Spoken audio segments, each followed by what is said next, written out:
seguinte, o que os bombeiros detectaram aí nas casas noturnas de Canoinhas de irregular nessa vistoria preliminar da semana passada? Bom dia. Bom dia, Ednei. Bom dia, amigos da Band FM. As casas noturnas aqui da região de Canoinhas, elas já vêm sendo vistoriadas há muito tempo, né? Desde as suas implantações, né? Esse é o padrão de trabalho do Corpo de Bombeiros. Então, agora nós estamos no início do ano, é a época exatamente onde se faz novamente aquela vistoria anual que é feita em todas as casas. Então, a gente tem feito, ainda não está concluído o relatório, esperamos concluir na data de amanhã, que foi o acordado aí com a equipe da Polícia Civil, os demais órgãos que estão envolvidos nesse trabalho. Mas inicialmente a gente já pode adiantar que o que foi encontrado aí nas casas noturnas são pequenas irregularidades e que podem ser sanadas com uma certa facilidade, né? Algumas coisinhas de manutenção, um ou outro extintor vencido, são pequenas coisas por enquanto. Acreditamos que não vamos ter maiores problemas nesse assunto. Temos uma casa aí que teve uma alteração de projeto, né? Foi feita uma reforma e isso acabou atrapalhando aí algumas saídas de emergência. A gente também está conversando com o proprietário para ver se ele consegue fazer as adequações necessárias e caso não consiga, não será ainda assim caso de uma interdição, né, ao que tudo indica, mas talvez seja limitado o público para um número um pouco menor do que existia antes. Mas como eu disse, por enquanto encontramos pequenas irregularidades.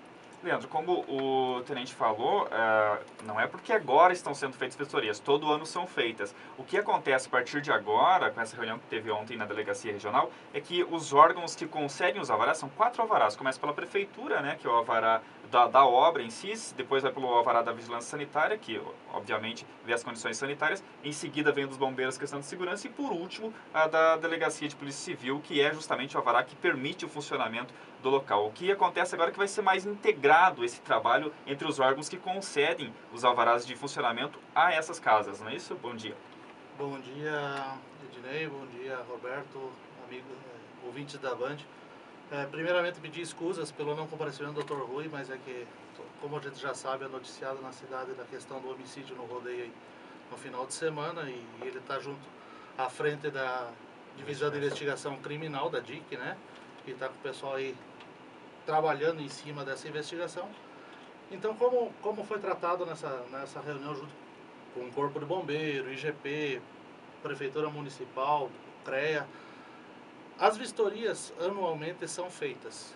O que houve devido a questões, né, da fatalidade que houve em Santa Maria é que a gente começou a se atentar um pouquinho mais a algumas questões de segurança.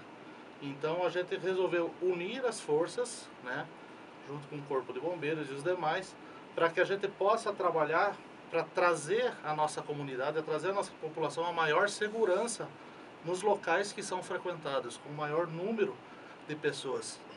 Então o que ocorre?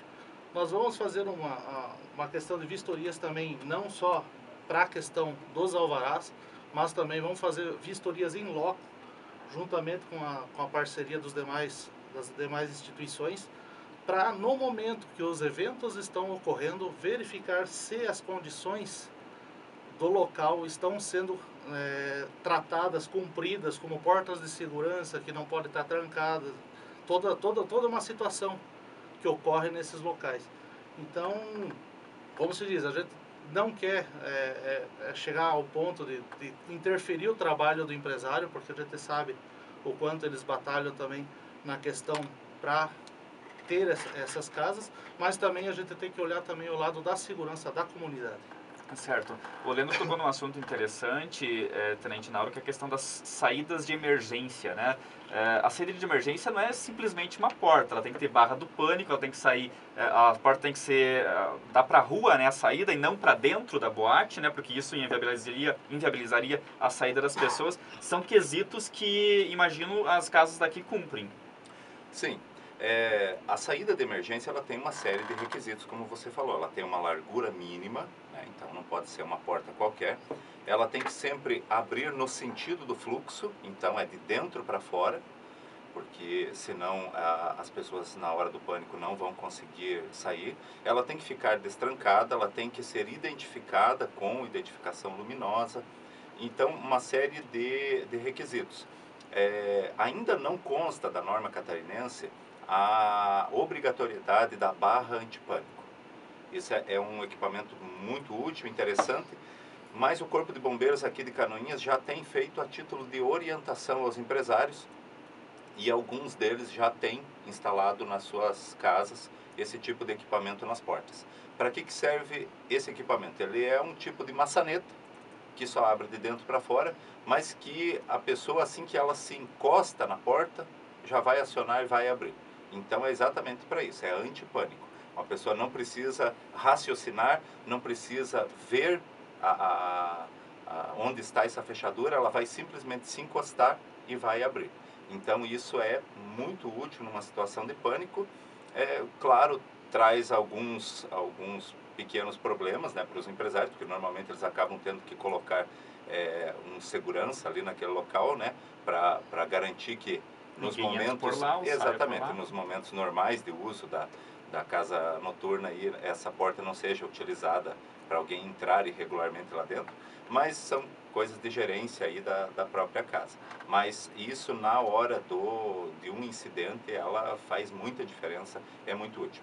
Então, esses sistemas, a nossa norma catarinense, ela exige que tenha pelo menos 2 saídas. Tem que ter.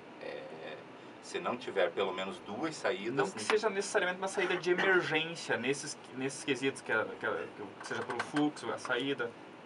Exatamente. Esses padrões que ela tem que ter no mínimo 2 metros, ela tem que abrir para fora e uma série de coisas, a gente exige na saída principal. A segunda saída ela pode ser um pouco menor, às vezes, dependendo do cálculo que é feito da população que está lá dentro, que comporta essa casa. Mas tem que haver 2 portas, né, colocadas em lados opostos da edificação, ou, na pior situação, em paredes fazendo L, né? Paredes uma ao lado da outra. Jamais vai ser permitido que se coloque uma porta ao lado da outra, na mesma parede. Então, isso não é possível. E isso todas as casas aqui de Canoinhas atendem, então é uma questão assim bem... a gente já cobra isso há muitos anos, porque entende essa necessidade.